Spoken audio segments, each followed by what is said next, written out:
अरे दुर्योधन तू इंसान नहीं शैतान है, कहाँ आधा राज्य कहाँ 5 गांव। अरे शैतान मान जाए तो मत ये नाश करावे। अब इस बात से दुर्योधन नाराज हो गया और अपने योद्धाओं से कहा, सैनिकों से कि पकड़ लो श्री कृष्ण जी को और डाल दो कैद में। अब जो ही योद्धा लोग उठे तो श्री कृष्ण जी ने अपना विराट रूप दिखाया। उसकी चमक के अंदर सभी सैनिक घबरा गए, उनकी आंखें चुंदी आ गई, कोई सोफा के नीचे बढ़ गया, कोई कितना टक्कर मारे, श्री कृष्ण जी बाहर निकल गए। ये पॉइंट याद रखना पुण्यात्माओं कि यहां विराट रूप श्री कृष्ण जी ने दिखाया। गीता जी अध्याय नंबर 11 के मंत्र 47 में कहा कि अर्जुन ये मेरा विराट रूप है, 1000 भुजा दिखाई, तेजों में शरीर लपट निकल रही है, जीभ निकाल रखी है, खा रहा है। कहता है कि ये मेरा विराट रूप है। इस आज से पहले इस रूप को ना किसी ने देखा और ना ही कोई आगे देख सकता। इस मेरे वास्तविक रूप को, जो विराट रूप मैंने तुझे दिखाया है, मतलब युद्ध के दौरान जो दिखाया था, काल ने दिखाया था, श्री कृष्ण जी ने नहीं दिखाया था। यदि वहां श्री कृष्ण जी ने विराट रूप दिखाया होता तो ये नहीं कहते कि इससे पहले तो तूने कभी नहीं देखा, ना किसी ने और देखा, ना कोई आगे देख सकता। देखिएगा गीता जी अध्याय नंबर 11 और मंत्र नंबर 47 और 48।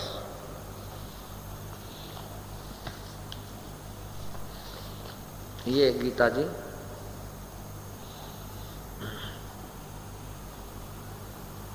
श्रीमद् भगवत गीता, गीता प्रेस गोरखपुर से प्रकाशित है। नीचे देखिएगा, जयदयाल गोविंद का इसके अनुवाद करता है। इसमें क्या लिखा है, ये 11वां मंत्र है। इधर देखिए 11वां अध्याय है, 47वां मंत्र यानी श्लोक। नीचे देखना, हे अर्जुन, अनुग्रह पूर्वक मैंने अपनी योग शक्ति के प्रभाव से यह मेरा परम तेजों में सबका आदि सीमा रहित विराट रूप तुझको दिखलाया है, जिसे तेरे अतिरिक्त दूसरे किसी ने पहले नहीं देखा था। अब क्या सिद्ध हुआ इससे कि गीता श्री कृष्ण जी ने नहीं बोला, गीता जी का ज्ञान श्री कृष्ण जी ने नहीं बोला।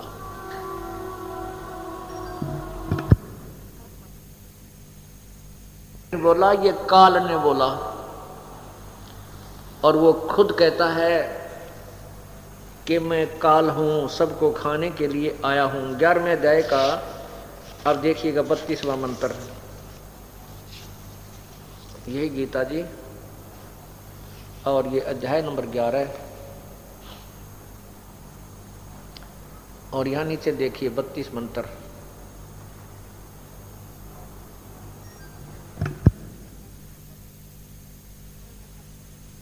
मंत्र इसमें क्या लिखा है नीचे, तीनों लोकों का नाश करने वाला बढ़ा हुआ काल हूं, इस समय इन लोकों को नष्ट करने के लिए प्रवृत्त हुआ हूं।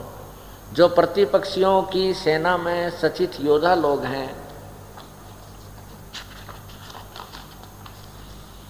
वे सब तेरे बिना भी नहीं रहेंगे, अर्थात तेरे युद्ध ना करने से भी इन सब का नाश हो जाएगा। गीता जी अध्याय नंबर इसी 11 के 20 मंत्र में श्लोक में अर्जुन आंखों देखकर कह रहा है कि भगवान आप तो, ये 11वें अध्याय का मंत्र 20 देखिए नीचे श्लोक,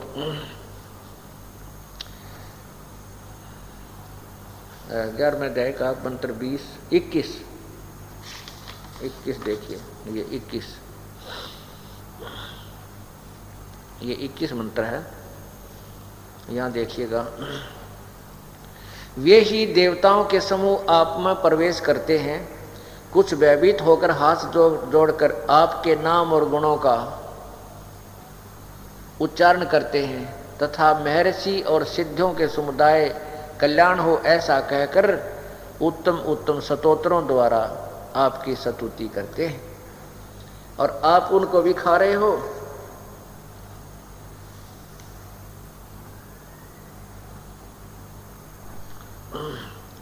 अब एक प्रश्न और इसमें एक और प्रमाण है गीता जी में कि श्री विष्णु भगवान चतुर्भुज है, वो 4 भुजा वाले हैं, 1000 भुजा नहीं है श्री कृष्ण विष्णु भगवान की, तो श्री कृष्ण 1000 भुजा नहीं दिखा सकता।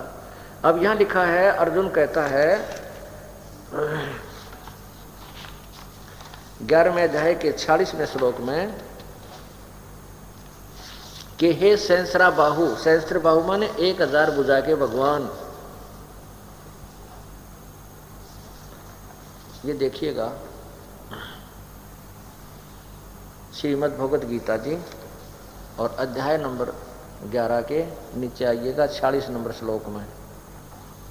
ये 46 नंबर श्लोक है। इसमें क्या लिखा है कि मैं वैसे ही आपको मुकुट धारण किए हुए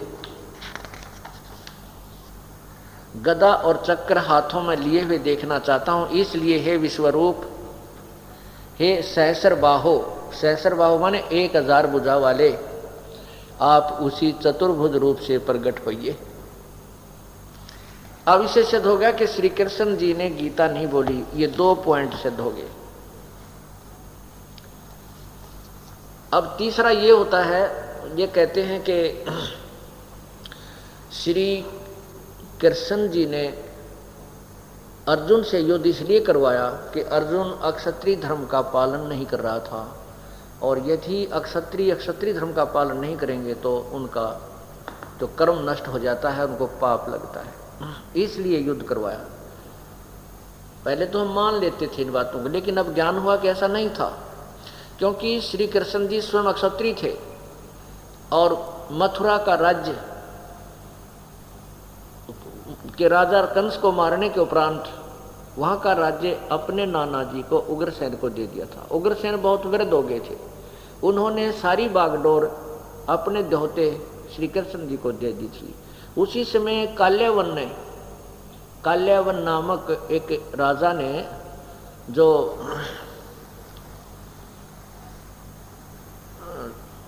कंस का ससुर था, काल्यावन ने मथुरा पर चढ़ाई कर दी श्री कृष्ण को मारने के लिए और प्रतिशोध लेने के लिए। 18 करोड़ सेना लेकर के काल्यावन मथुरा पर धावा बोल देता है। श्री कृष्ण जी ने सोचा कि भी बहुत ज़्यादा सेना है और हमारे सभी सैनिक मर जाएंगे, बहुत दुनिया खप जाएगी। अपने क्षत्रिय धर्म को बोलकर श्री कृष्ण जी ने युद्ध को छोड़कर भागना स्वीकार कर लिया। युद्ध के इतने युद्ध अप्रिय समझो, भगवान श्री कृष्ण युद्ध प्रिय नहीं थे, उन्होंने क्षत्रिय धर्म का भी पालन नहीं किया, स्वयं भी नहीं किया, और वो भाग लिए अपने मैदान को छोड़कर। काल्यावन भी उनके पीछे पीछे भाग लिया, क्योंकि राजा से राजा युद्ध करता था, मंत्री से मंत्री, महामंत्री से महामंत्री, सैनिक से सैनिक, ये नियम था पहले। तो राजा के साथ राजा युद्ध करता है, तो श्री कृष्ण के भाग लेने से काल्यावन भी उसके पीछे पीछे दौड़ दिया। श्री कृष्ण जी को मालूम था, कुछ दिन पहले नारद जी ने बता दिया था कि एक गुफा है भगवान यहाँ पर, उसमें एक मुचकंद नाम का एक राजा सोया पड़ा है, उसके अंदर एक ऐसी शक्ति है कि वो 6 महीने जागता है, 6 महीने सोता है। उसने ऐसी सिद्धि प्राप्त कर रखी है कि 6 महीने जब जागता है तो राजाओं से युद्ध करता रहता है, 6 महीने सोता है तो उसको सोते समय बीच में कोई उठा दे तो उसको उसकी आंखों से लपट ऐसे वो तीर निकलते हैं, अग्निबाण छूटते हैं कि वो सामने वाला मर जाता है।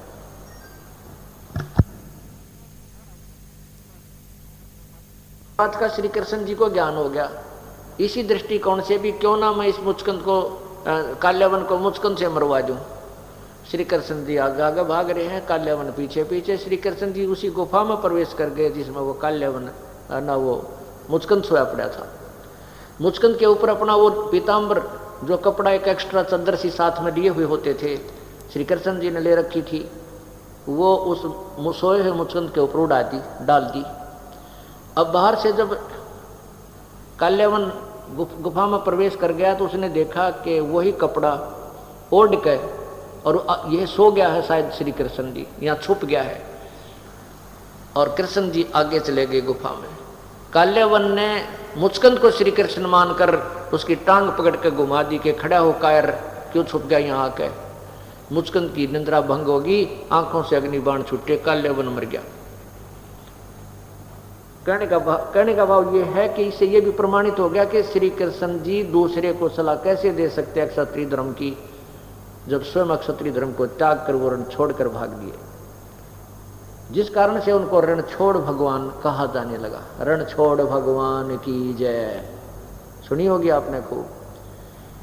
ये भी नहीं मालूम ये भगवान की इज्जत कर रहे हैं कि बेइज्जती। रणछोड़ का अर्थ तो कायर होता है, और फिर जय बोलते हैं, बोलो रणछोड़ भगवान की जय। तो कहने का भाव हमने अपना जो निष्कर्ष है वो मध्य नजर रखना है। इससे भी सिद्ध हो गया कि श्री कृष्ण जी ने युद्ध करने की सलाह अर्जुन को युद्ध के मैदान में कतई नहीं दी। अब तीसरा प्रमाण आपको देते हैं, गीता जी का ज्ञान श्री कृष्ण जी ने नहीं कहा, कति कलम तोड़ आपको बताते हैं। महाभारत का युद्ध हो गया, पांडव जीत गए, कौरव हार गए। युधिष्ठिर जी को राज्य गद्दी प्राप्त हो गई। श्री कृष्ण जी ने कहा भी मेरा काम हो गया, आपका काम हो गया है, मैं द्वारका जाना चाहता हूं, मुझे इजाजत दो। अब श्री कृष्ण जी पांडवों के गुरु थे, धार्मिक गुरु थे। उन्होंने कहा कि भगवान आप जा रहे हो और हमें एक सत्संग सुनाकर जाना, ताकि हम आपके विचारों के आधार पर चलकर आप राज्य को भी करें, अपना कल्याण भी करें, कहीं हम विचलित ना हो जाएं। श्री कृष्ण जी ने समय, स्थान और तिथि निर्धारित कर दी। उसी निश्चित तिथि को शाम के समय श्रोतागण आकर के सत्संग स्थल पर विराजमान हो रहे हैं। सत्संग स्थल के आसपास श्री कृष्ण और अर्जुन घूम रहे हैं, टहल रहे हैं। अर्जुन ने कहा कि भगवान आज सत्संग के अंदर वो गीता जी का ज्ञान सुनाना जो आपने युद्ध के दौरान मुझे सुनाया था, मैं युद्ध के कारण याद नहीं रख सका।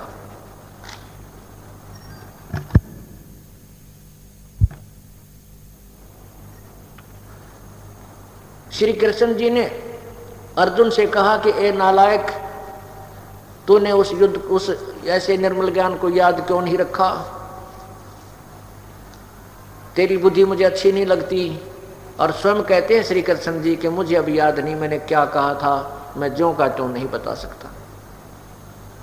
तो इससे क्या सिद्ध हुआ पुण्यात्माओं कि श्री कृष्ण जी ने गीता का ज्ञान नहीं बोला। कति क्लियर हो गया, ये तो कंसेप्ट ही क्लियर हो जाएगा। आई भी आपको दिखाता हूं महाभारत के अंदर।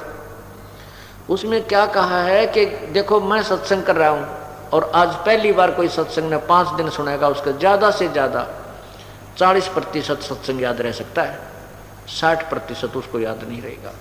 और फिर 10 दिन के बाद वो मुझे कहे कि जी आप वही सत्संग सुनाना जो आपने कबीर साहब के प्रगट दिवस पर सुनाया था 5 दिन वाला।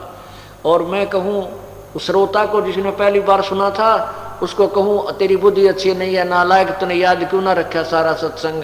और मैं कहूँ कि मुझे तब याद नहीं मैंने क्या कहा था, मैं जो कहा तू नहीं बता सकता। इससे सिद्ध है कि मैं नहीं बोल रहा था, उसमें मेरे अंदर कोई और आत्मा बोल रही थी जिससे मुझे याद नहीं।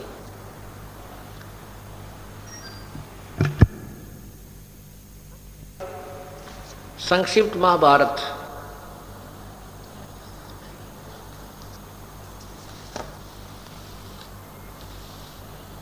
संक्षिप्त महाभारत द्वितीय खंड, ये कहाँ से प्रकाशित है? गीता प्रेस गोरखपुर से। अंदर से भी देखिएगा। संक्षिप्त महाभारत द्वितीय खंड, और यहाँ से लिखा है संपादक तथा संशोधक जय दयाल गोविंद का। नीचे देखिए, गीता प्रेस गोरखपुर से प्रकाशित है। इसके पृष्ठ नंबर 667 पर यहाँ देखिए, विषय है अर्जुन का श्री कृष्ण से गीता का विषय पूछना और श्री कृष्ण का अर्जुन से सिद्ध महर्षि और कश्यप का संवाद। यहाँ देखना नीचे, जन्मे जी ने पूछने के बाद अब क्या बता है? वैश्वायन जी ने कहा राजन श्री कृष्ण के सहित, हाँ यह क्या पूछा है कि जन्मे जी ने पूछा ब्रह्मन, शत्रुओं का नाश हो जाने के बाद जब महात्मा श्री कृष्ण और अर्जुन सभा में बैठकर वार्तालाप कर रहे थे उस समय उनमें क्या क्या बातचीत हुई? वेस्पमयान जी ने कहा, राजन, श्री कृष्ण के सहित अर्जुन ने जब अपने राज्य पर पूरा अधिकार प्राप्त कर लिया तो वे दिव्य सभा भवन में आनंद के साथ रहने लगे। एक दिन सब जनों से घिरे हुए वे दोनों मित्र स्वेच्छा से घूमते घूमते सभा मंडप के ऐसे भाग में पहुंचे जो स्वर्ग के समान सुंदर था। पांडुनंदन अर्जुन श्री कृष्ण के साथ रहकर बहुत प्रसन्न थे। उन्होंने एक बार उस रमणीय सभा की ओर दृष्टि डालकर भगवान से यह वचन कहा, देवकी नंदन, जब युद्ध का समय उपस्थित था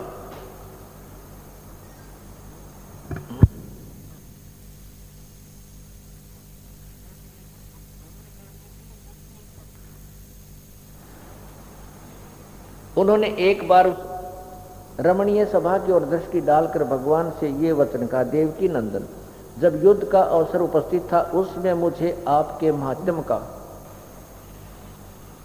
ज्ञान और ईश्वरीय स्वरूप का दर्शन हुआ था, किंतु केशव, आपने स्नेहवश पहले मुझे जो ज्ञान का उपदेश किया था वह सब इस समय बुद्धि के दोष से भूल गया है। उन विषयों को सुनने के लिए बारंबार मेरे मन में उत्कंठा होती है। इधर आप जल्दी ही द्वारका जाने वाले हैं, अतः पुनः वह सब विषय मुझे सुना दीजिए। वैशंपायन जी कहते हैं, अर्जुन के ऐसा कहने पर अर्जुन ने कहा कि जो युद्ध के समय जो गीता का ज्ञान दिया था वो मुझे फिर सुना दिए। वक्ताओं में श्रेष्ठ महातेजस्वी भगवान श्री कृष्ण ने उन्हें गले से लगाकर इस प्रकार उत्तर दिया। श्री कृष्ण बोले, अर्जुन, उस समय मैंने तुम्हें अत्यंत गोपनीय विषय का श्रवण कराया था, अपने स्वरूपभूत धर्म सनातन पुरुषोत्तम तत्व का परिचय दिया था और नित्य लोकों का भी वर्णन किया था, किंतु तुमने जो अपनी नासमझी के कारण उस उपदेश को याद नहीं रखा, यह जानकर मुझे बड़ा खेद हुआ है। उन बातों को अब पूरा पूरा समन होना संभव नहीं जान पड़ता। पांडुनंदन, निश्चय ही तुम बड़े श्रद्धाहीन हो, तुम्हारी बुद्धि अच्छी नहीं जान पड़ती। अब मेरे लिए उस उपदेश को ज्यों का त्यों दोहरा देना कठिन है। ओए होए, क्योंकि उस समय योग युक्त होकर मैंने परमात्म तत्व का वर्णन किया था। अब पुण्यात्माओं ये देखिएगा कि श्री कृष्ण जी कह रहे हैं कि वो जो गीता का ज्ञान मैंने तुझे सुनाया था अब ज्यों का त्यों मैं नहीं बता सकता, अब मुझे तो योग युक्त होना पड़ेगा। और कहते तूने याद क्यों नहीं रखा, तू ना समझ है, तेरी बुद्धि ठीक नहीं, तू बुद्धिहीन है। इससे सिद्ध है कि श्री कृष्ण को कुछ भी नहीं पता था कि गीता जी का ज्ञान उसने किस में क्या बोला था। ये एक और प्रमाण आपको देते हैं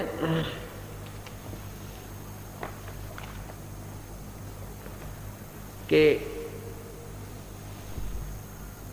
ये काल जो है बहुत छल छिद्र करता है। ये कैसे करता है कि ये सूक्ष्म रूप बनाकर किसी भी व्यक्ति के अंदर प्रवेश करके अपनी वाणी बोल जाता है, अपना काम करवा जाता है, फिर निकल जाता है। ये प्रमाण आपको दिखाते श्री कृष्ण जी में भी इसने ऐसा ही खेल खेला। आपको विष्णु पुराण दिखाता हूं।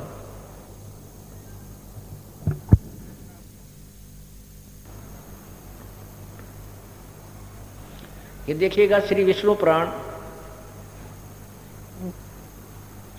पुराण नीचे देखिएगा, गीता प्रेस गोरखपुर से प्रकाशित है। इसके अनुवादकर्ता कौन है? ये है श्री मुनीलाल गुप्त अनुवादक और गीता प्रेस गोरखपुर से प्रकाशित है। इसके चतुर्थ अंश में, ये चतुर्थ अंश है, पृष्ठ नंबर 243, इधर आइए, ये 242 अध्याय 3 है, चतुर्थ अंश का अध्याय 3 है, 242 पर नीचे आइएगा।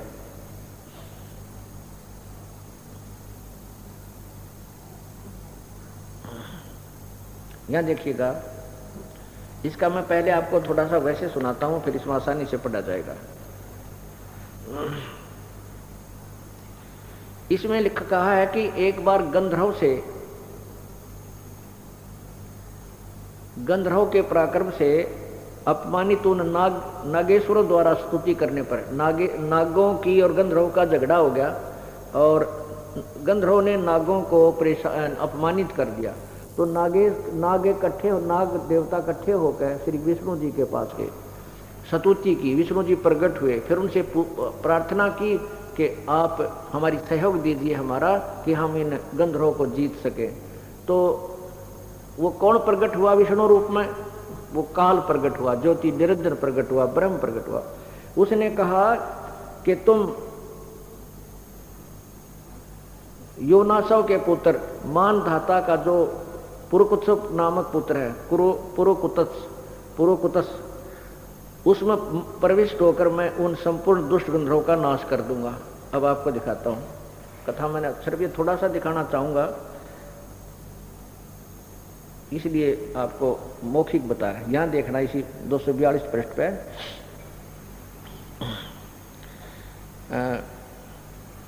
गंधर्व के पराक्रम से अपमानित उन नागेश्वरों द्वारा स्तुति किए जाने पर उसके श्रवण करने से जिनकी विकसित कमल सदृश आंखें खुल गई हैं, निंद्रा के अंत में जगे हुए उन जलाशयी भगवान सर्वदेवेश्वर को प्रणाम कर उन नागगणों ने कहा, भगवान उन गंधर्व से उत्पन्न हुए हमारा भय किस प्रकार शांत हो। तब आदि अनंत रहित भगवान पुरुषोत्तम ने कहा, योनासव के पुत्र मानधाता का जो यह पुरुकुतस नामक पुत्र है, उसमें प्रविष्ट होकर मैं उन संपूर्ण दुष्ट गंधर्वों का नाश कर दूंगा। अब इससे क्या स्पष्ट हुआ कि ये क्या खेल है काल का। जो भी यहाँ ऋषि हैं, देवता हैं, ये सब भगवान विष्णु की उपासना करते हैं और विष्णु को इष्ट मानकर जब स्तुति करते हैं तो विष्णु रूप में युग काल प्रकट हो जाता है, ये ब्रह्म। और फिर इसी प्रकार गंधर्वों के सामने, नागों के सामने वही प्रकट हुआ। उन्होंने उसे याचना की कि मेरी रक्षा करो। तो उस काल ने कहा कि मैं वो जो मानदाता का पुत्र पुरुकुत्स है उसके अंदर प्रवेश हो जाऊंगा भूत की तरह और फिर मैं उन्हें मार दूंगा। इससे सिद्ध हो गया कि ये काल श्री कृष्ण जी में भी ऐसे छल करके प्रकट हुआ और ये सब गीता का ज्ञान और महाभारत का ये आपस में विनाश करवा डाला, युद्ध करवा के लाखों लोग मरवा दिए। श्री कृष्ण जी ने युद्ध नहीं करवाया। अब इसी का एक और प्रमाण है, 233 पृष्ठ पर देखिएगा।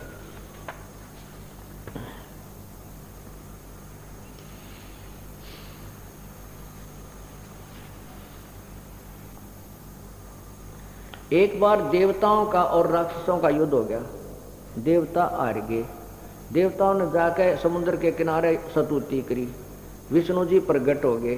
विष्णु जी से कहा कि आप हमारी सहायता करो, हमारे मदद करो, हम देवताओं राक्षसों पर विजय पावा। तब क्योंकि विष्णु प्रकट कौन हुआ? वो काल प्रकट हुआ, ब्रह्म प्रकट हुआ। उसने कहा कि तुम जाओ और राजऋषि ससाद का जो पुरंजय नामक पुत्र है उस अक्षत्रिय श्रेष्ठ के शरीर में मैं अंश मात्र से स्वयं अवतीर्ण होकर उन संपूर्ण दैत्यों का नाश करूंगा। यानी जो ससाद का जो पुत्र पुरंजय नामक है उसके शरीर में मैं थोड़ी सी देर के लिए आऊंगा और इन सब राक्षसों ने मार दूंगा, तुम्हारी मदद। इस तरह युग काल उनमें प्रवेश होता है और अपनी लीला कर जाता और वो दिखा देता विष्णु रूप। लोग भ्रम पड़ जाते हैं कि श्री विष्णु जी आए थे, विष्णु जी ने मदद कर दी। ये गुप्त रहता, इसने कसम खाई है कि मैं किसी के सामने नहीं आऊंगा, उसने प्रतिज्ञा की हुई है। ये श्री विष्णु पुराण नीचे देखिए, और ये है वही चतुर्थ अंश, अध्याय नंबर 2 और ये प्रश्न नंबर 233। नीचे आइएगा, यहां पर आइएगा। तब आदि अनशून्य अशेष जगत प्रतिपालक श्री नारायण ने देवताओं से प्रसन्न होकर कहा, आप लोगों को कुछ भी अभिष्ट है वह मैंने जान लिया है। इसके विषय में यह बात सुनिए। राज ऋषि ससाद का जो पुरंजय नामक पुत्र है उस अक्षत्रिय श्रेष्ठ के शरीर में मैं अंश मात्र से स्वयं अवतीर्ण होकर उन संपूर्ण दैत्यों का नाश करूंगा। अतः तुम लोग पुरंजय को दैत्यों के वध के लिए तैयार करो। यानी तुम उसने बढ़ो बढ़ा कर ले आओ पुरंजय ने, और मैं फिर थोड़ी सी देर के लिए उनमें प्रवेश करूंगा और उन राक्षसों को मार दूंगा, थारा काम बन जाएगा। तो ये सलछिद्र काल के हैं। ये कालबली ऐसे खेल खेलता है कि प्राणी समझ भी नहीं पाते, यो करके गया। अब गीता जी के ज्ञान को जब आप सुनोगे,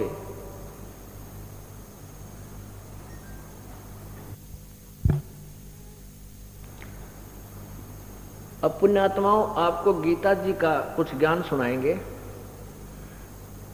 उस ज्ञान को अब आप अच्छी तरह समझ सकोगे, क्योंकि अभी तक हम ये मानते थे कि गीता जी का ज्ञान श्री कृष्ण जी ने कहा और हमने श्री कृष्ण जी को ही सब कुछ मान रखा था। लेकिन अब पता चला कि श्री कृष्ण जी को तो पता ही नहीं गीता जी में बोला क्या था। वो तो खुद कहते हैं कि मुझे तब ज्ञान नहीं, मैंने क्या कहा था, अब ज्यों का तो मैं उन शब्दों को नहीं दोहरा सकता। उसके स्थान पर महाभारत में इसी विषय में आगे लिखा है कि उन्होंने कुछ और ही ज्ञान दिया जो गीता जी के ज्ञान से कतई मेल नहीं खाता। उस गीता का नाम भी कुछ और रखा जो श्री कृष्ण जी ने दोबारा बोली थी। तो पुण्यात्माओं आपको ये गीता जी का ज्ञान सुनाया जाएगा। अब ये बात आपकी समझ में, धर्मदास जी ने भगवान से पूछा था कि हे परमात्मा, ये ज्ञान आपने आज तक हमारे को किसी ने बता जो आपने निर्णय करके दिया है। तब परमात्मा ने कहा था, धर्मदास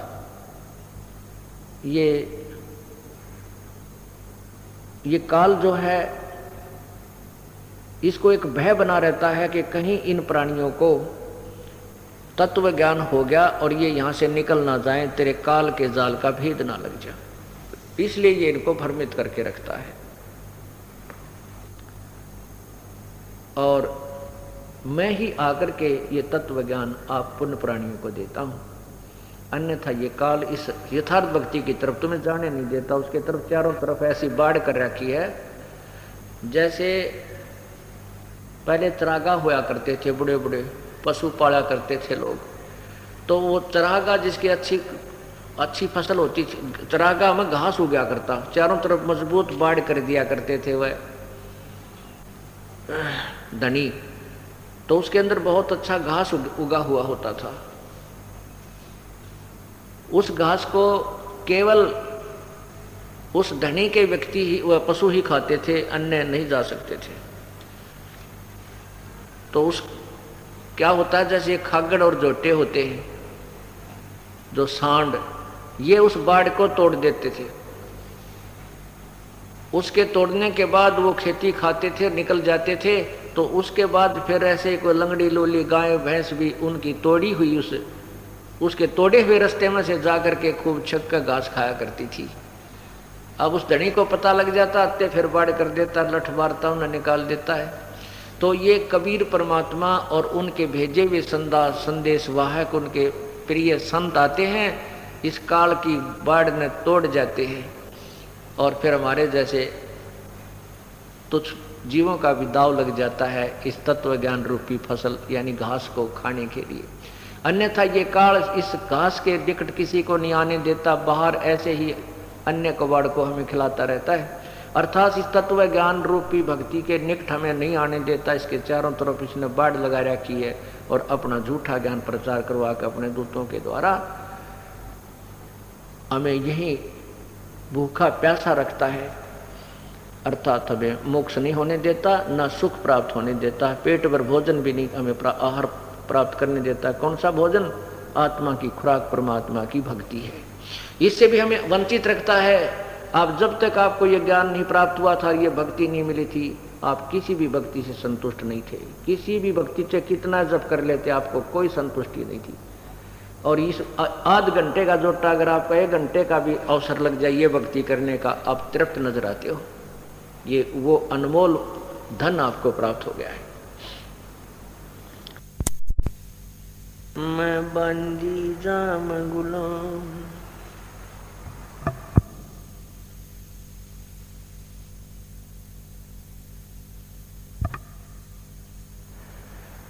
अब गुण किए तो बहुत किए, करत न मानियार। बामे बंदा बख्श दियो, बामें गर्दन उतारे। अब गुण मेरे बाप जी बख्शो गरीब नवाज। जो मैं पुत कपुत हूँ बहुर पिता को लाज। मैं अपराधी जन्म का नक्शक बरे विकार।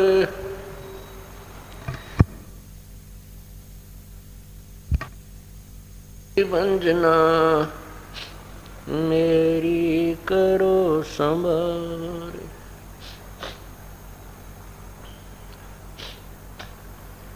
जय इब कै सतगुरु मिले सब दुख आँखों रो। चरणों ऊपर शीश रखूं कहूँ जो कहनी हो।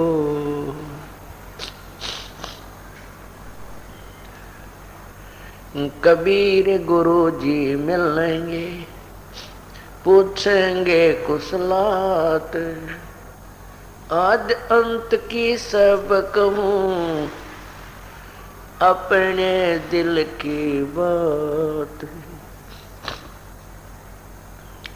गुरु जी तुम ना भूलियो भावे लाख लोग मिल जाएं।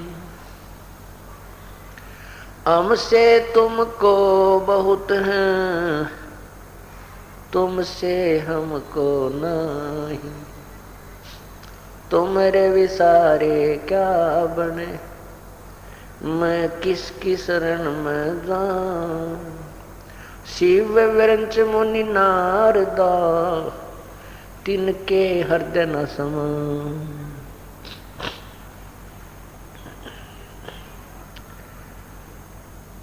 राम नाम रटते रहो राम नाम रटते रहो जब तक घट में प्राण। कब हो तो दीन दयाल के बिनक पड़ेगी कान।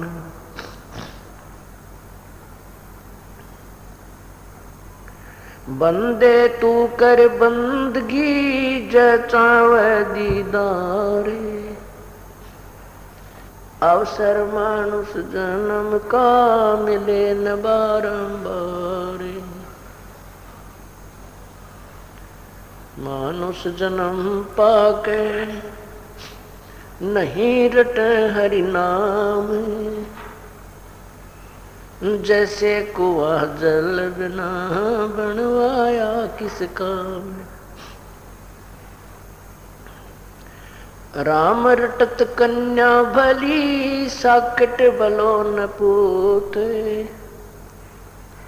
छेरी के गले गलथना जिसमें दूध न मूत।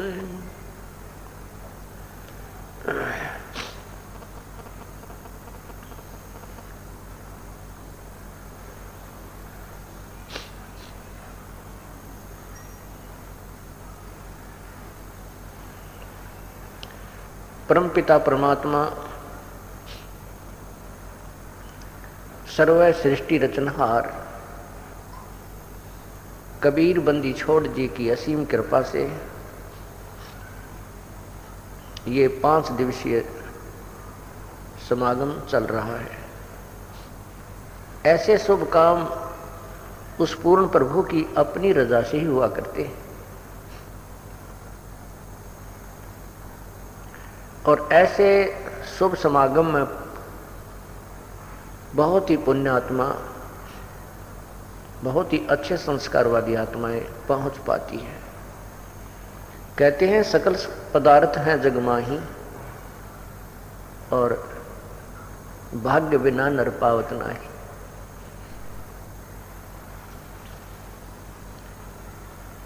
सत्संग में आने से प्राणी को ज्ञान होता है कि जो क्रियाएं तू करता आ रहा है ये कितनी आवश्यक है और कितनी अनावश्यक है।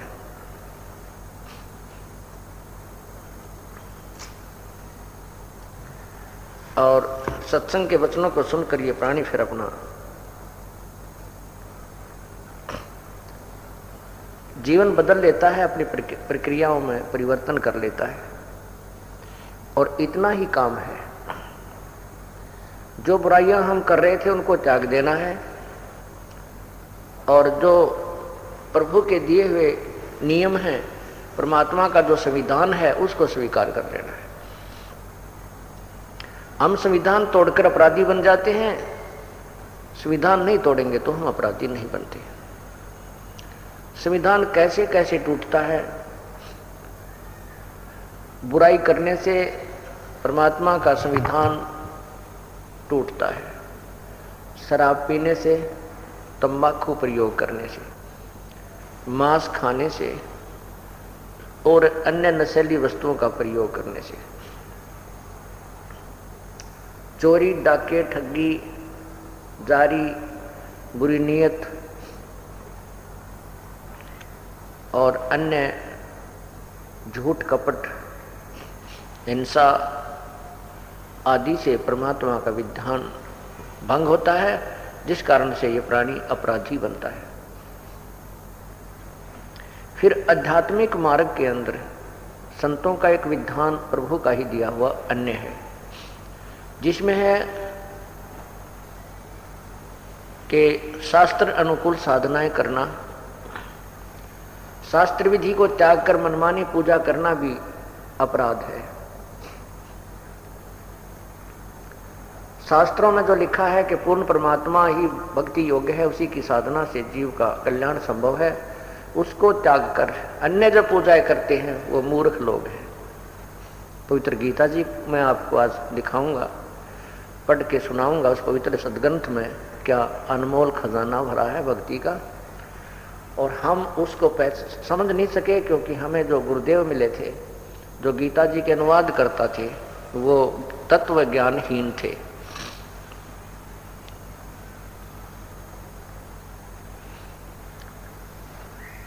फिर जब आप सत्संग में आते हो, गुरुदेव से उपदेश प्राप्त कर लेते हो, एक और विधान है, उसकी कुछ धाराएं और हैं उसी संविधान की। गुरु वचन निश्चय कर माने, पूरे गुरु की सेवा ठाने। गुरु वचन, गुरुदेव का जो आदेश है उसको अवश्य माने। यदि आप गुरुदेव का आदेश की अवहेलना कर देते हो तो आप फिर दोषी बन जाते हो। गुरुजी क्या आज्ञा देंगे आपको?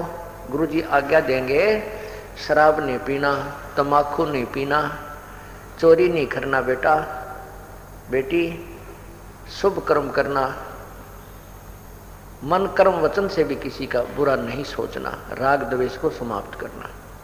धीरे धीरे कम हो जाएगा, एकदम तो नहीं होता। सत्संग के जो वचन है, भक्ति है, ये ट्रीटमेंट है इन सभी विकारों को धीरे धीरे नॉर्मल करने का। कई भक्तजन कहते हैं कि हम तो नाम जब लेंगे काम, क्रोध, मोह, लोभ, अहंकार पर काबू पा लेंगे। वैसे क्या नाम लेना? नहीं, ये उनकी भूल है। यदि काम, क्रोध, मोह, लोभ, अहंकार पर नाम लेने से पहले काबू आ गया तो भक्ति करने की आवश्यकता है कोई नहीं। फिर तो वो परमात्मा तुल्य यानी देव स्वरूप आपका हो गया। हाँ, नाम लेने से पहले जो विकार त्यागने हैं वो है सुल्फा, शराब, मांस, तम्बाकू, सिगरेट, बीड़ी आदि के माध्यम से जो भी हम प्रयोग करते हैं, इनको त्याग दोगे। ये भी बहुत ही आपकी बहादुरी है।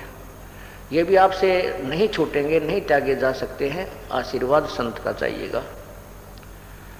उस आशीर्वाद कई प्रकार से काम करता है। एक तो आपकी नीत साबित हो जावे, मैं बुराई त्यागना चाहता हूँ और आपका उपदेश लूँगा। हे परमात्मा, हे प्रभु, हे कबीर देव जी, और साथ में उन्हीं के नुमाइंदे अपने जिससे वो उपदेश लेना चाहते हैं उस संत को भी साथ रखे और कहे कि मैं उपदेश लेना चाहता हूँ, मेरी बुराई नहीं छूट रही है, हिम्मत दो प्रभु। तब परमात्मा का आशीर्वाद उस बच्चे तक पहुंचेगा। यदि उसकी नीत साबित है, वो त्यागना चाहता है, तो प्रभु जरूर मदद कर देगा और छुड़वा देगा। परमेश्वर की कृपा बिना या बीड़ी भी ना छूटे। बीड़ी तो सबसे कमजोर शत्रु है इस जीव का, यह ना छूटा उस परमेश्वर की रजा बिना।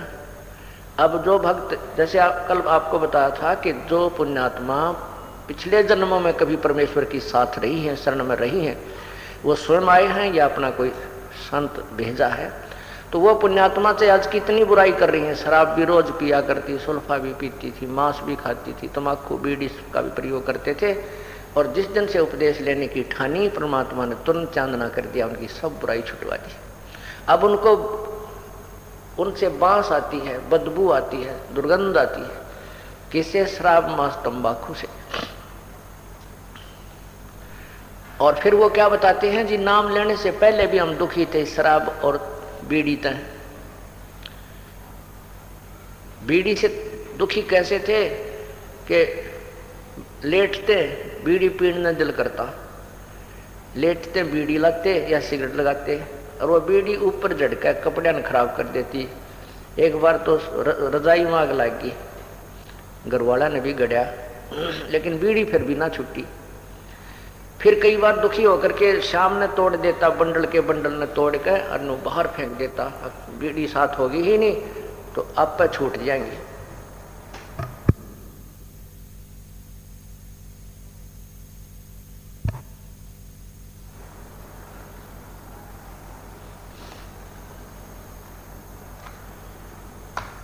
तो वो कहता है कि ऐसे करके हम शाम ने तो सो जाता, 1-2 घंटे के बाद फिर आंख खुल जाती, नींद से जाग जाता और बीड़ी की ललक उठती।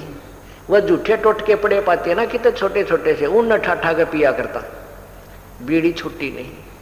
अब कृपा हुई है परमात्मा की, अब बदबू आती है। यदि कोई साथ बैठ कर दूसरा भी पीता है तो हमारे को वो अच्छा नहीं लगता। तो ये कृपा भी परमात्मा की होती है। अब जो भाई ये कह रहा था कि मैं तो काम क्रोध मोह लोभ अहंकार सबको त्याग कर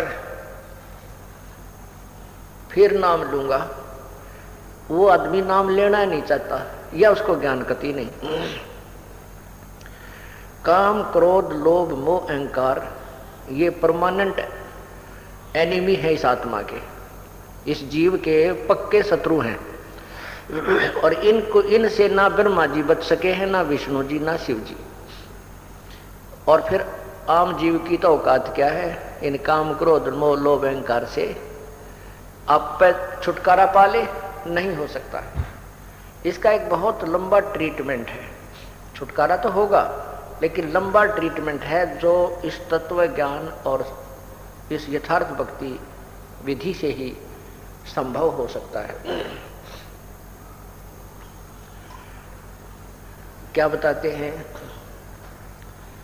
सरंग बरंग मृग कुरंग और पतंगा, इंद्री एक ठग्यो 30 अंगा, और तुमरे संग पांचों प्रकाशा, ये योग युगत की झूठी आशा।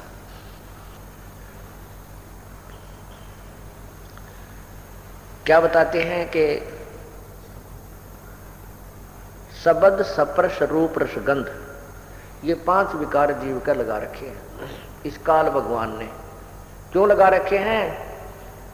कि ये परमात्मा की भक्ति ना कर ले, वह कभी कोई संत आवे और यथार्थ भक्ति का वो संदेश देवे तो वो उस भक्ति को कर ना सके, और दूसरी जो भक्ति हमारी है उसको ये करते रहें और उसमें ये काम क्रोध में भी लिप्त रहें, तो इनकी यहीं पर जन्म मरण की प्रक्रिया बनी रहेगी। ये सूझबूझ से काल भगवान ने अपने ये विकार लगा रखे हैं।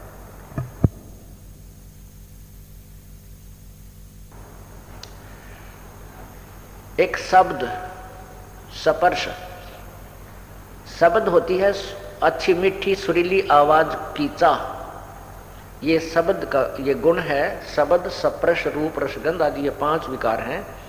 तो बढ़िया सब गाने बजाने अच्छी आवाज को सुनने की जो चाह है वो विकार शब्द विकार कहलाता है। एक मृग होता है कुरंग, उसके अंदर ये एक विकार है जो उसकी जान का शत्रु बन जाता है। उसको सुरीली तान सुनने की आवाज है। और शिकारी जब मृग पकड़ते हैं, हिरण को पकड़ते हैं, तो वो एक प्रकार की धुन, एक सारंगी सी पर, हारमोनियम पर एक प्यारी प्यारी धुन शुरू कर देते हैं।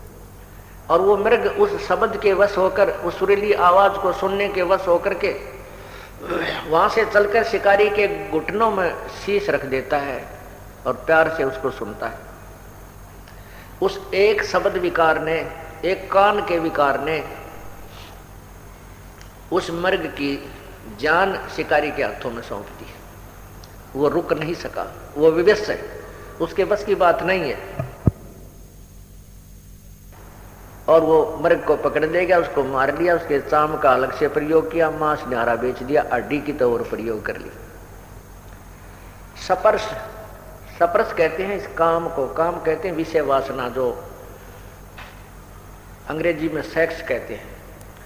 हाथी में सबसे ज्यादा काम वासना होती है।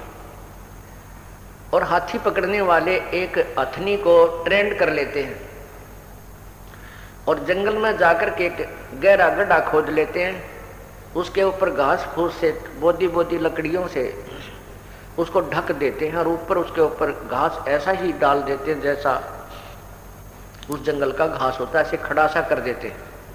और उस ट्रेंड हथनी को, वो शिक्षित हथनी को हाथियों के झुंड में भेज देते हैं। वो हथनी जाकर के उनके साथ स्पर्श करती है, उनके शरीर से शरीर घिसाती है, स्पर्श करती है, अर्थात उनको कामो वासना के लिए उत्तेजित करके कर देती है और हाथी उसके साथ, उसकी तरफ दौड़ते हैं। उससे वासना करने की चेष्टा करते हैं तो हथनी वहां से चल पड़ती है, वो दौड़ लेती है, उसके साथ 5-7 हाथी भी साथ साथ चल पड़ते हैं। उसको पता होता है और वो व्यक्ति जो होते शिकारी, वो वृक्षों की ओट लेकर खड़े हो जाते हैं। वो हथनी सीधी आती है उस गड्ढे की तरफ और हाथी भी उसकी चारों तरफ को उस आगे से घेरने के लिए भाग रहे होते हैं।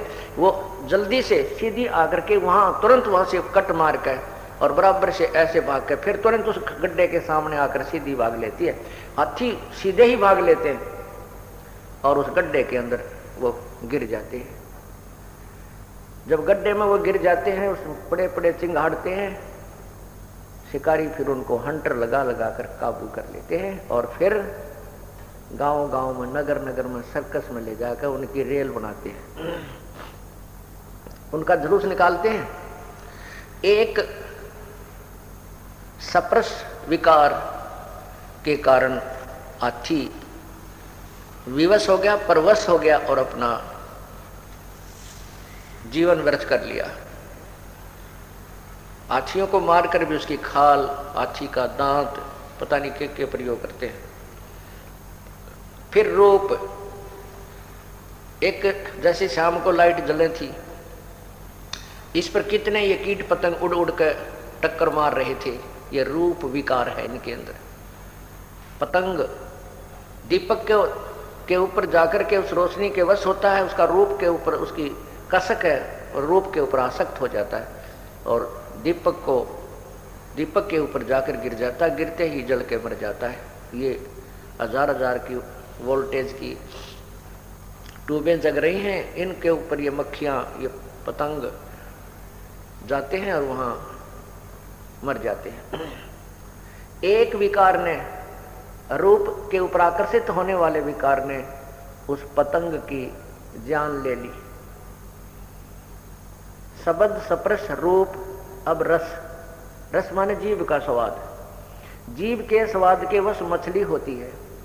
मछली पकड़ने वाला क्या करता है, एक मांस का टुकड़ा एक कांटे में डाल लेता है, उस कांटे का, उस हुक का एक रस्सी बांध लेता है और उसको पानी में छोड़ देता है, रस्सी अपने हाथ में रखता है। वो मछली उसको खाने के लिए एकदम दौड़ती है, वो हुक उसके गले में अटक जाता है और वो ऐसे झटका देता है शिकारी, मछियारा, वो मछली बाहर आके गिरती है। एक जीव के स्वाद ने मछली की जान ले ली। गंध, सुगंध, भंवरा जो होता है, भंवरा जो फूलों के ऊपर सुगंध लेता फिरता है, वो इतना वश होता है गंध लेने के, सुगंध लेने के, कि फूल के ऊपर बैठ जाता है और वो इतना बेसब्रा हो जाता है, उठता नहीं। और शाम के समय वो फूल बंद हो जाता है। कई ऐसे फूल हैं जो बंद हो जाते हैं, अच्छे मजबूत होते हैं, और वो भंवरा उसके अंदर ही रह जाता है, उसकी जान चली जाती है, वो उठता नहीं, इतना विवश है। तो यहाँ कहते हैं कि कुरंग मतंग, कुरंग कहते हैं मृग को, मतंग कहते हैं हाथी को, और पतंग रूप कुरंग मतंग शरंग और भृंगा इंद्री एक ठगोतिस अंगा। ओए होए, के जैसे मृग और हाथी और पतंग, शरंग मछली को कहते हैं, और भंवरा, इन पांचों में एक एक विकार था। इन एक एक विकार ने ही इनकी जान ले ली। और तुमरे संग पांचों पर कासा, योग युगत की झूठी आशा। मनुष्य जीवन में काल ने और जुल्म कर दिया। इस मनुष्य जीवन का मनुष्य मानव शरीर में ये पांचों लगा दिए। ये पांचों विकार मानव को प्रभावित रखते हैं। इसमें जीभ का भी स्वाद है, कानों का भी रस लेने, गाने गुने सुनना चाहिए, इसने गुटी सूटी लाने बढ़िया है, चटपटे भोजन खाने के लिए।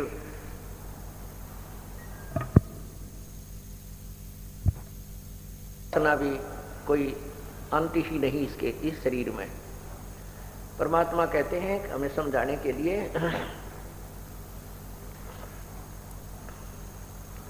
कबीर कुत्ता रुत पे 30 दिन रहे उजासे,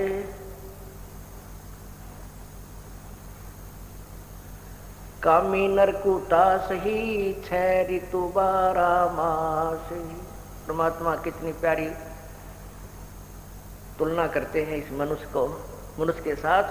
कहते हैं कुत्ता एक ऋतु आने पर ही 30 दिन तक वो काम वासना से प्रेरित रहता है, और कामी नर कुत्ता से ही 6 ऋतु 12 मास। कामी माने विषय वासना वश होकर ये नर उस कुत्ते से भी बदतर है, इसकी कोई ऋतु ही सीमित नहीं है, 6 ऋतु 12 मास ही ये काम उत्तेजना के वश रहता है। अब क्या कारण है कि जैसे काल ने हमारे ये मनुष्य जीवन देते ही ये पांचों विकार फट कर दिए कि या तो ये भक्ति करे नहीं, और करे तो ये विकार इसको करने नहीं थे। परमात्मा पूर्ण ब्रह्म बड़े दयालु हैं, उन्होंने एक ऐसा ट्रीटमेंट दिया हमारे को, इस सत्य नाम का, श्वास से सिमरण का। इससे ये विकार धीरे धीरे कति नष्ट हो जाएंगे, बिल्कुल नॉर्मल से बने रहेंगे, ये दबाव नहीं दे सकेंगे। और फिर ये ज्ञान ऐसा दे दिया कि हम गलती करने की चेष्टा करेंगे या कोई मन में विकार काल प्रेरित करेगा, तुरंत ये ज्ञान अड़ जाएगा और परमात्मा इस मन की परों को काट देगा, और भक्ति का जो सहयोग है वो आपको इन विकारों से बचाएगा, और कुछ दिनों के बाद ये ठीक हो जाएंगे। ये बिल्कुल समाप्त नहीं होंगे, लेकिन ज्ञान से ठीकम इस सतनाम से बिल्कुल ऐसे हो जाएंगे, हानि नहीं कर सकेंगे, आपको बाधक नहीं करेंगे, बनेंगे आपके लिए। परमात्मा कोई गलती नहीं होने देगा आपसे, कोई ऐसी परिस्थिति पैदा कर देगा जो मन तो ये काल है, ये तो 21 ब्रह्मांड का भगवान है, ये ब्रह्मा विष्णु महेश के साथ भी इसने खूब ऐसी घटनाएं घटा दी जो आज तक शोभनीय नहीं लगती हैं, लेकिन संत के साथ इसकी नहीं बसाओगी। कैसे? जैसे भगवान शिव ने जब ये देखा कि पार्वती जी ने श्री रामचंद्र जी का रूप बनाकर ना सीता जी का रूप बना करके और श्री राम की परीक्षा ली थी, और श्री राम ने उनको पहचान लिया था कि आप तो दक्ष पुत्री देवी हो, आप सीता नहीं हो। और भगवान शंकर ने मना किया था कि आप सीता रूप मत बनाना, श्री रामचंद्र की परीक्षा मत लेना, क्योंकि श्री रामचंद्र जी सीता के वियोग में रो रहे थे, दाढ़े मार रहे थे, पशु पक्षी पेड़ों से भी पूछ रहे थे, जिसमें सीता जी का अपहरण रावण ने कर लिया था, श्री राम को पता नहीं था। उसमें भगवान शिव ने कहा था, पार्वती ने पूछा था ये आदमी क्यों रो रहा है। भगवान शंकर ने कहा ये आम मनुष्य नहीं है, ये भगवान विष्णु अवतार श्री रामचंद्र जी हैं। इनकी पत्नी को कोई उठा ले गया है, अपहरण कर ले गया है, उस वियोग में ये रो रहे हैं। तो पार्वती जी ने कहा था कि भगवान रोते थोड़े ही हैं, मैं नहीं मानती ये विष्णु जी हो सकता है, मैं इसकी परीक्षा लूंगी और सीता रूप बनाकर जाऊंगी। श्री शिव भगवान ने कहा था कि तू पार्वती सीता रूप मत बनाना पार्वती। तब तो उसने कह दिया नहीं बनाऊंगी। भगवान शिव के इधर उधर होते ही तुरंत सीता रूप बनाया और श्री राम की परीक्षा लेने पार्वती जी पहुंच गई। जाते ही रामचंद्र जी ने कह दिया, हे दक्ष पुत्री माया, भगवान शिव को कहाँ छोड़ाई, अकेली कैसे आई। इस बात से वो बहुत शर्मिंदा हुई और कहा आप तो सचमुच विष्णु भगवान हैं, ये मेरी ही गलती थी। शिव भगवान ठीक है आपको प्रणाम कर रहे थे। जब वो वापस आई तो अंदर से मन काल ने प्रेरित कर दिया भगवान शिव को कि ये अवश्य गड़बड़ करके आई होगी। उसने कहा कि तू सीता बन के परीक्षा लेकर आई है। वो नाट्य भी इतना मन ने कोई परीक्षा ली, नहीं तू झूठ बोलती है, मेरी आत्मा नहीं मान रही है, तू गई है। फिर उसने भी स्वीकृति दे दी, हाँ जी मैं गई थी। इस बात से भगवान शिव ने एक तो ये कहा कि तू अब मेरे बड़े भाई की पत्नी का रूप बना लिया, अर्थात मेरे लिए माता के तुल्य होगी, स्वीकार्य नहीं है, मैं तुझे तेरे से पत्नी व्यवहार नहीं करूंगा। और दूसरे मन में ये आके मैं पार्वती से प्रिय इस जग में किसी को नहीं मानता था और इसने भी मेरे को डिसीव कर दिया, धोखा दे दिया। इसलिए मुझे स्त्री की ताक इसलिए हुई कि मेरे अंदर वासना है, काम वासना, मैं इसी को नष्ट कर दूंगा, मुझे चाह ही ना पड़ेगी जो मुझे धोखा दे सके और भक्ति में बाधक बन सके। इस विचार से भगवान शिव ने 88,000 वर्ष तक इस एक विकार को नष्ट करने के लिए तप किया, सप्रश विकार को। 88,000 वर्ष तप करने के बाद कहते हैं कामदेव को भी फूंक दिया, जला दिया, सब कुछ कर दिया। और भगवान शिव ने सोच लिया कि अब तू वासना रहित हो गया है, तेरा विकार समाप्त हो गया। कबीर परमात्मा कहते हैं विकार मेरा मत जानियो जो भूबड़ में आगे। जैसे अंगार होता है और उस आग को दबा देते हैं अग्नि के, जैसे उपला होता है, उपले को जला करके वो आग पूरा अंगार बन जाता है और उसको राख में दबा देते हैं कि काफी देर तक ये रहा रहेगा। तो उससे ऊपर से तो ऐसा हो जाता है जैसे बिल्कुल समाप्त हो गया, इसमें राख रूख लग के, और उसको ऐसे हिलाते हैं ना तो अंदर से पूरा धंधकता मिलता है। तो